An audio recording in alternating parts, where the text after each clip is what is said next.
Yo. Peace. So, I wanted to talk about these two Hermetic principles and how to put them in practice. Because a lot of the time, people get information and they fail to put it in practice. So, but first, I wanted to break down the differences between the conscious mind and the subconscious mind. Now, the conscious mind is your conscious mind.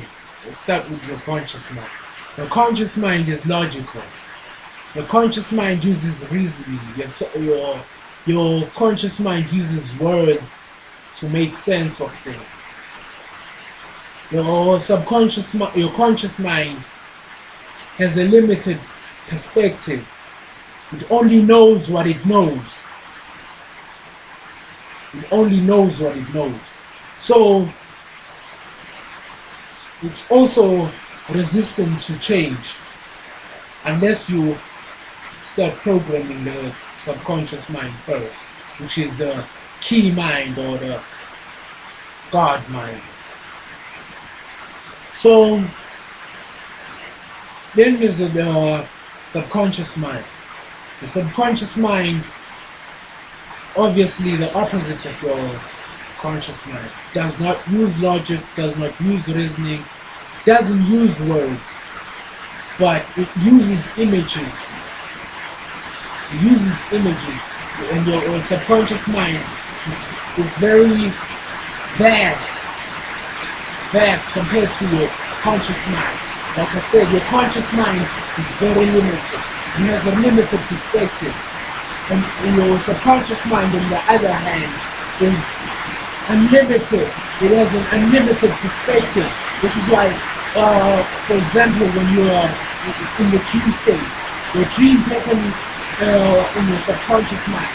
When you are asleep, your conscious mind shuts down, and your subconscious mind comes to play. So what happens is, when you are asleep, your dreams, you start having dreams, and in your dreams, all you see is images. Even when you're having visions, people who have visions, all you see is images. All you see is images. Now what you gotta do is try to decipher these images, try to decipher the symbols that you see in those images. So this is because the capacity of your subconscious mind is like 90%, and your conscious mind is like 10%. So this is why I said your conscious mind is very limited. It uses words to make sense of things, unlike your subconscious mind, which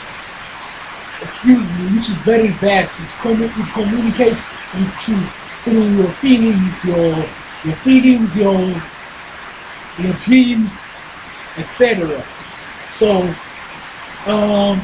now, when your subconscious, in the last video I talked about reprogramming the subconscious mind, and I talked about using imagination and visualization to reprogram the subconscious mind.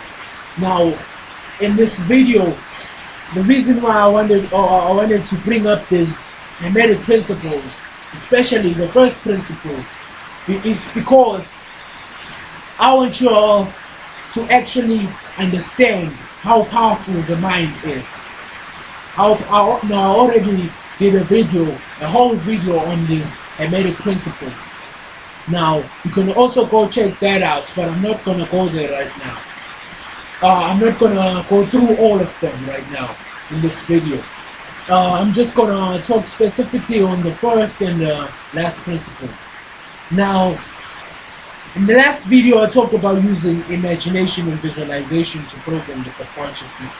Now, the reason why imagination and visualization is so powerful when programming the subconscious mind is the subconscious mind doesn't know the difference between what is experienced and what is imagined.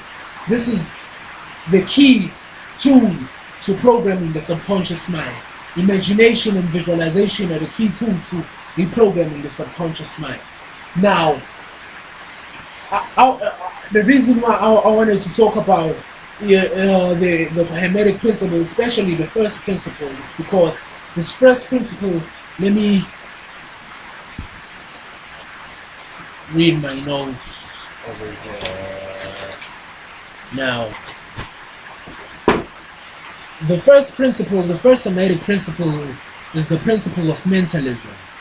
And this principle states the mind is all and the universe is mental. This principle embodies the truth that the all or God is mind. This principle embodies the truth that the all or God is mind. So that means that your mind is the God. Your mind is God. Now, in religion, we know that God, they say God is what? They say God is the creator. Now your subconscious mind is the creator of your reality. So you gotta get in touch with God. You gotta get in touch with God. Now your subconscious mind is the God. Your subconscious mind is the creator of your reality. Now this principle states, this principle embodies the truth that the all or God is the mind. It explains that the all is the substantial reality, reality underlying the it explains that the all is the substantial reality underlying the visible manifestations and appearances we categorize as the material universe. So it's the all or God is the substantial reality underlying the visible manifestations and the appearances that we categorize as the material universe, right? So this principle also explains the science of the holographic universe. Now, when you study the holographic universe, you learn that physical reality or the material world is nothing but an illusion. The material world is a manifestation of the mind, is a projection of the mind. So now, as this principle states, is the all is the substantial reality underlying the visible manifestations and appearances of the material world. So that's what it is. Like I said, your subconscious mind is the creator, it's the manifester of your reality. Your subconscious mind is what manifests your reality. So another thing is it explains that all is the substantial reality underlying the visible manifestations and the appearances we categorize as the material universe, which is matter, energy, and all that is apparent to our material senses, all that is apparent to our 5 physical senses. So in the Matrix, Morpheus, I already did a video breaking down the science behind the Matrix and the holographic universe.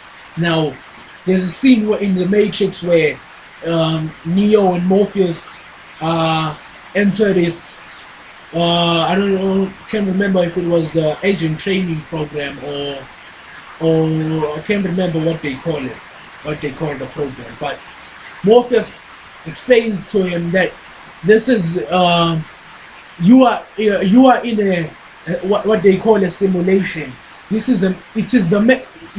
And I quote, he states, and I quote, this is the mental projection of your digital self.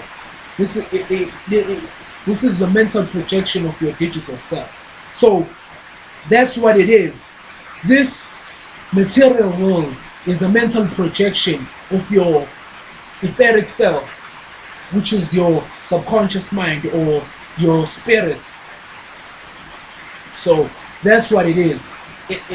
The mind is what projects this reality, what projects all that is apparent to be physical, all that is apparent to be in the material world. So another thing is this axiom or this principle explains that the universe is a mental creation of the all. This is to say the all is everything and everything is all. This principle also explains the nature of energy, power, and how these are subordinate to the power, to the mastery of the mind. The material, this principle explains explains the true nature of energy, matter, and power. That it explains how these are nothing but they are subordinate to the power, to the mastery of the mind. These are all manifestations of the mind. So that's what we're trying to say. This matter, energy, anything that we experience or we think we are experiencing in the material world is nothing but a manifestation of the mind. So now, what we should do is, after understanding this principle, you gotta apply this principle in your philosophy. Now, if this principle states that the mind is all, or the all is the mind, or God is the mind, which means what does God do? What does God do? He creates. Your subconscious mind is what creates. What creates your reality. So that means that if you program your subconscious mind using imagination and visualization, your subconscious mind can create any reality that you desire. Now, like I said, this is why I made the last video. This is why I made the last video. The power of visualization and imagination is because imagination is the language. Images and the language of the subconscious mind. So your imagination is what is the language that or the dialect that your subconscious mind understands. So this is why when programming the subconscious mind, you should use your imagination. Now, in everything, whatever it is that you're doing, when you're meditating, you're doing your chakra work, you're trying to manifest shit in your life, or whatever it is, you're trying to have trying to tap into your subconscious mind, pull out some information, or doing a ritual. Visualization and imagination is always the key, because it is what is the dialects that the subconscious mind understands, and the subconscious mind is what is the God that creates your reality. The subconscious mind is the God that creates your reality. Now, let's go to the second principle, which is the principle of cause and effect. Now, this principle states, the principle of cause and effect states, every cause is an effect and every effect is a cause. Everything happens according to law. Chance or coincidence is but a word or name or term for the law not recognized. For the law not recognized, there are so many planes of causation, but nothing escapes this law. So this is the law of cause and effect. Now, like it states, every cause is an effect, and every effect has a cause. So let's read more on this law. This principle proposes that everything happens according to law, that nothing merely happens. Chance and coincidence do not exist. These are terms human beings choose or are forced to use because they are ignorant to this principle. They are ignorant to the principle at work. Now, the masses, let me explain that. Chance and coincidence are nothing but words that or terms that human beings use because they don't recognize this law or they are ignorant to this law. Now, this law states that every cause has an effect and every effect has a cause, which means that for whatever it is that you do, let's just say you're trying to do it, I don't know, let's just say you're trying to manifest something. Let's just say something as easy and as simple as as a cell phone. You're trying to manifest a cell phone. Now, what you should do is visualize that shape. Visualize that cell phone. Visualize how it looks. Visualize the scent of a new cell phone. How this new cell phone smell. Visualize it. Do your visual in whatever visualization that you do. You gotta try to make sure that you apply your physical senses, like your taste, touch, sound, smell, and touch. You visualize it. You visualize the new phone smell. You visualize how it looks. You visualize it ringing. You visualize it. You visualize yourself picking it up. When somebody's calling you. So that's your cause. Let's just say that's what you're trying to manifest. That thought is the cause. Through thoughts we create. Now this is another thing that this principle is trying to explain. What the mind can conceive can be achieved. So your thought is the cause. If you're trying to manifest the cell phone in this case. So the thought of wanting a new cell phone, is the cause. You do whatever visualization you do to achieve the cause or achieve the goal that you're trying to manifest. So that's your cause. You do whatever ritual if you have to. You do whatever cause.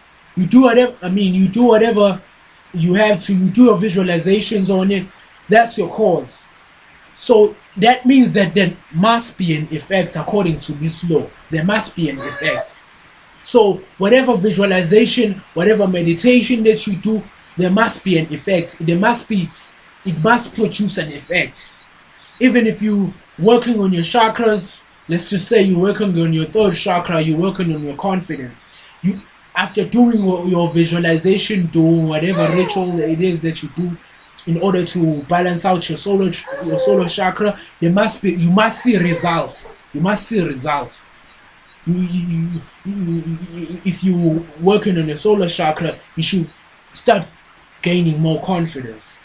If that's your results, if that's what you're trying to achieve, if that's what you're trying to get, more confidence. So, according to this law, there must be an effect. There must be an effect. For every cause there's an effect, and every effect has a cause. So, even everything that has been happening to you in your life, shit that has been happening to you that you may not understand why it happened, but you caused it. Something caused it. According to this law, nothing happens by chance or coincidence. Those words are just terms used to describe this law not recognized. Those words are used by people who are ignorant to this law. So that's what it is. This is why you should Believe in whatever it is that you do. I made a whole video on the Hermetic principles. You can go check that out. I was referring to a book by Wayne Chandler called Ancient Future. Ancient Future. You can go get that book to get a better understanding on the Hermetic principles and go deeper into the study. But you gotta use these principles. Use these principles as your philosophy. Use these principles as your philosophy. Believe in the power of your mind. Because the first principle states that the mind is all and the universe is mental. The mind is God. That's what it is. The mind is God and the universe is mental. So whatever it is that your mind can conceive, it can achieve. It can achieve. This is why self-belief is so important. Now, speaking of the law of cause and effect, now people who are ignorant to this law, let's just use a religious person as an example. Let's just use a religious person as an example. Now, religious people, let's just say they're trying to manifest shit in their life. They're trying to manifest some shit in their life, and they manifest it. And the first thing they do is they give credit to an entity outside of themselves. Because they are ignorant to this law. They are ignorant to the law of correspondence, which actually comes under this law. I mean, not the law of correspondence. I mean the law of attraction, which comes under this law of cause and effect. Because the thought, you wanting that new car so bad, or whatever it is that you want so bad, that's your cause. That's your cause. That's your cause. And then there has to be an effect. There has to be an effect according to this law. So, like I said, this is why religious people give credit to Jesus for whatever they might, or for whatever it is that they manifest in their life. Now, you can use these principles, like I said, use these principles as your philosophy. Use these principles as your philosophy, because your mind has no limits, but the limits that you place on it. So, peace, y'all. I wanted to say something. I forgot what it is. Oh, this weekend, Saturday, 16th of February, I'll be in Durban, at the Bed Center, talking that spiritual shit. Now, on the real, I'll be talking about meditation, and healing emotional scars, getting rid of chakra blockages and all that shit. So make sure you come through if you're around the area. In Durban, Bed Center, event start at 11. There's gonna be rap battles, performances, dancers. What else do we have on the menu? We have graffiti artists and all that shit. So please come through. Please subscribe to this shit. We'll see you soon. Peace, y'all.